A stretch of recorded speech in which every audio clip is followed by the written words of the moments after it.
అనుకొని ఇచ్చిన మాట నిలబెట్టి దయచేసి పని చేయండి. Okay, right. ఆశాబిందు గారు, ప్రస్తుతం ఏదైతే వెంకటేశ్వరి గారు చెప్పారో, ఒక డిప్యూటీ సీఎంగా ఉన్న పవన్ కళ్యాణ్కు ఆ విషయాలను తెలుసుకోవడం చాలా పెద్ద పని కాదు.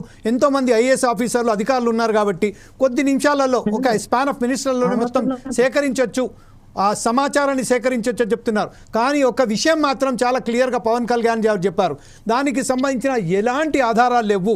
వాళ్లకు జియో ప్రకారం, ఏ జియో ప్రకారం వాళ్ళను అపాయింట్ చేశారు అనేది కూడా తెలియదు. వారికి ఈ డబ్బులు ఎలా ఇచ్చారు, ఏ పథకం కింద ఇచ్చారు కూడా తెలియదు.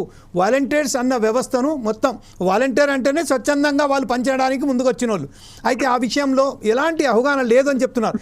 ఈ విషయంపై యాజ్ ఎ టీడీపీ నాయకురాలిగా, స్పోక్స్ పర్సన్గా మీరేమంటారండి?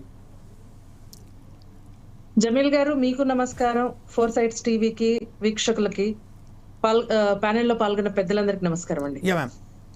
ఈరోజు వాలంటీర్ వ్యవస్థ గురించి గత 5 ఏళ్లలో మనం ఏం చూసాము, ప్రజలు ఏం చర్చించుకున్నారో, ప్రతిపక్ష నాయకులుగా, ప్రతిపక్షంలో ఉన్న తెలుగుదేశం పార్టీ నాయకులుగా మేము చర్చించుకున్నాం. ప్రతి ఒక్కరూ చర్చించుకున్నాం. ఇప్పటికి కూడా అదే, మనం ఇవాళ తీసుకున్న టాపిక్ కూడా అదే. యాక్చువల్ గా ఇందాక పాదయాత్ర వెంకటేశ్వర రెడ్డి గారు ఏమైతే మా ప్రభుత్వం గురించి చెప్పారో, పూర్తిగా వాళ్ళు ఏమేమి చేస్తారో అవన్నీ లిస్ట్ అవుట్ చేసుకొని మా మీద రుద్దడానికి ప్రయత్నిస్తున్నారు. అది జగన్ గారు ఎప్పుడూ చేసేది, అందులో కొత్తగా ఏమీ లేదు.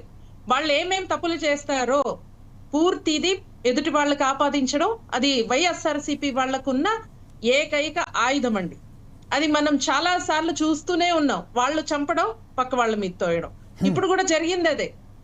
మనం వాళ్ళ బాబాయిని ఏదైతే చేశారో, మళ్ళీ వాళ్ళ అధికారంలోకి వచ్చాక దాన్ని ఊసే పక్కన పెట్టేశారు. ఏకంగా ఎవరైతే ఉన్నారో సునీతమ్మ గారు వాళ్ళ చెల్లెల్ని, వాళ్ళ మీద కేసులు పెట్టిన సందర్భాలు మనం చూస్తాం. ఇప్పుడు వాలంటీర్ వ్యవస్థ ఏదైతే ఉందో, ఇన్ని మనం మాట్లాడుకుంటున్నాం. అసలు వాలంటీర్లు అన్న వాళ్ళు ఎక్కడి నుంచి వచ్చారు?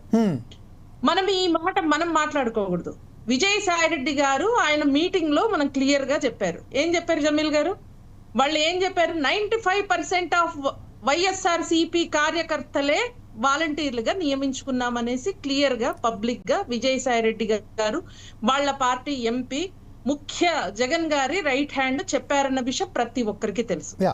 50 కుటుంబాలకి ఒక వాలంటీర్ ని తీసుకురావడం అనేది, 50 కుటుంబాలకు ఒక్కసారి. Is my voice clear sir? Yes, exactly. We are getting you. Right. Give me a second. Right.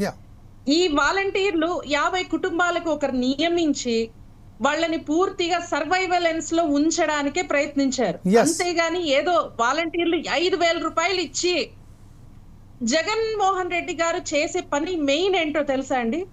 వీళ్ళ కార్యకర్తలను కావచ్చు, వీళ్ళ కోసం పని చేసిన వాళ్ళని ఆయన చేతి నుంచి 1 రూపాయి ఇవ్వరు.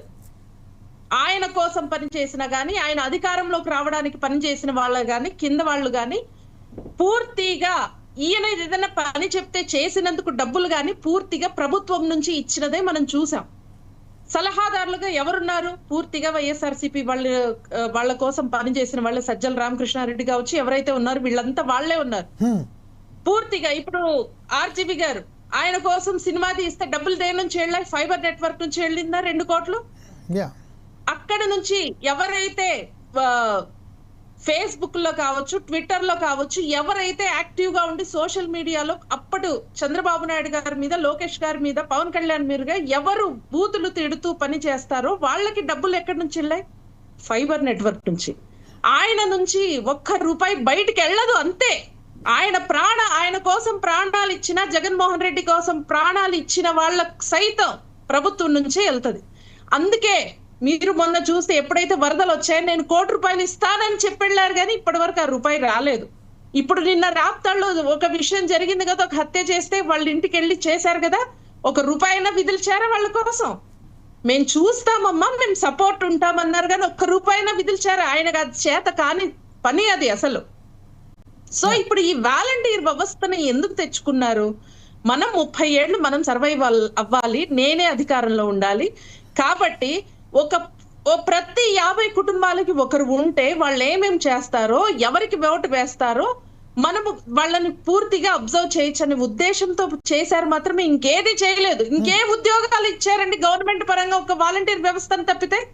ఏ డిఎస్సి నోటిఫికేషన్ ఇచ్చారు, ఏ గ్రూప్ 1 రిలీజ్ చేశారు, ఏ గ్రూప్ 2 రిలీజ్ చేశారు, ఎన్ని నోటిఫికేషన్స్ బయటకు వచ్చాయి గత 5 ఏళ్లలో? ఇందాక ఆయన పాదయాత్ర వెంకటేశ్వర రెడ్డి గారు ఒక మాట అన్నారు, మాట మీద మడం మీద తిప్పకుండా నిలబడేది ఎవరంటే జగన్మోహన్ రెడ్డి గారు అన్నట్టు చెప్తున్నారు. ఆయన ఏ నోటిఫికేషన్, జాబ్ క్యాలెండర్ ప్రతి జనవరి 1 రిలీజ్ చేస్తామని చెప్పారు, వచ్చిందా?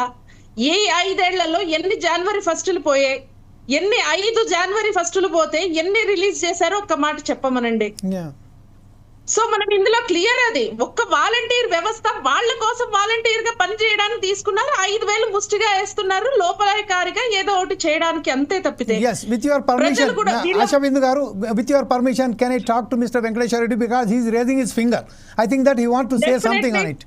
Because no, we have to take a permission, because Venkateshwar Reddy garu himself, he told me that when I am speaking to someone else, nobody has to intercept. So that's why just I am asking to you.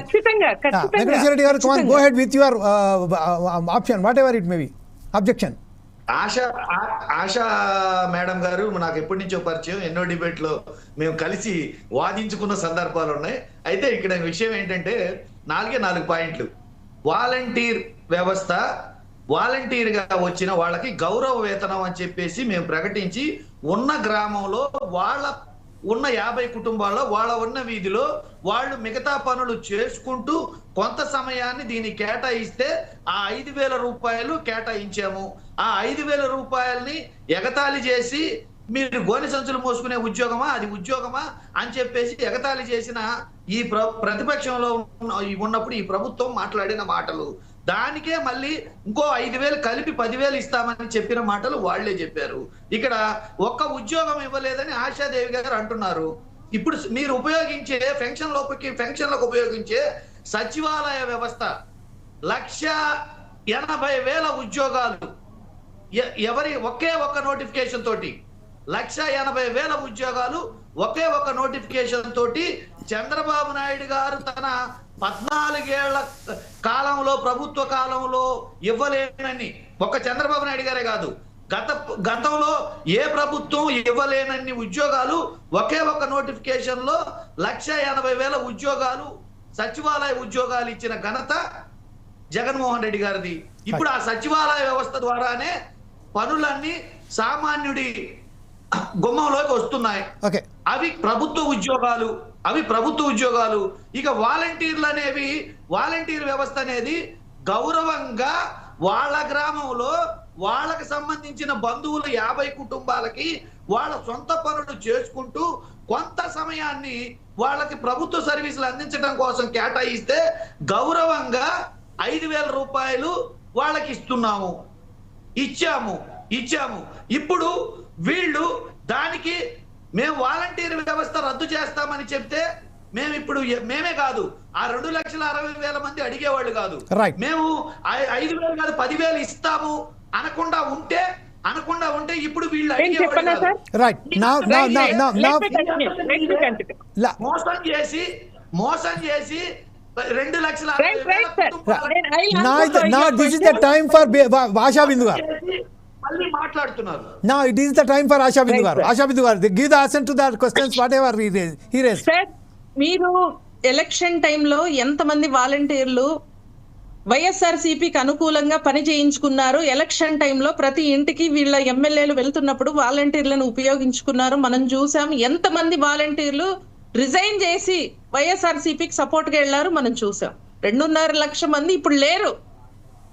అప్పుడు కూడా కొంతమంది వచ్చి ఇది చేస్తేనే అడిగి చెప్పారు తప్పితే మా అంతకు మేము చెప్పలేదు, గుర్తుపెట్టుకోండి. ఇంకొకటి, ఈ వాలంటీర్ వ్యవస్థ యూత్ ఇప్పుడు అందరూ 30-40 వేలు కూడా ఇప్పుడున్న కాలంలో, ఇప్పుడున్న పరిస్థితులకు, ఇప్పుడున్న మన ద్రవ్యోల్బణం వల్ల ఎన్ని రేట్లు ప్రతిదీ పెరిగిపోతుంటే వాళ్ళకి ఆ జీతం ఎలా సరిపోతుంది, మీరు ఎలా 5,000 ఇచ్చారు అన్నదే మా ప్రశ్న. అప్పుడు మీడియా అన్నది, ఇప్పుడు వాలంటీర్లు అన్నది వాళ్ళు యూత్ నే ఉపయోగించుకుంటున్నారు. వాళ్ళకి ఇలాంటి పనులు కాదండి, బాగా చదువుకున్న వాళ్ళకి మంచి ఉద్యోగాలు కల్పించాలి, అది ఫ్యూచర్ లో ఎక్స్పీరియన్స్ గా ఉపయోగపడాలి.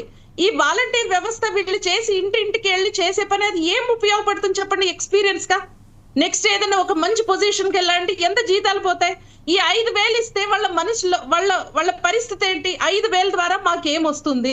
Right. సో ఇప్పుడు నాకు సరిపోవట్లేదు, ఏ దొంగతనాలు చేయడము, లేకపోతే వచ్చిన డబ్బుల్లో వాళ్ళ కమిషన్లు అడగటం, ఇవన్నీ జరగలేదా? మనం చూడలేదా? ప్రతి ఒక్కరు పెన్షన్ లో నుంచి డబ్బులు తీసుకున్నది ఎంతమంది బయటపడ్డాయండి? మనం చూస్తూనే ఉన్నాం. సో మేము క్లియర్ గా చెప్పేది, ఉద్యోగాల కల్పనలో తెలుగుదేశం పార్టీకి ఒక మంచి పేరు ఉందండి.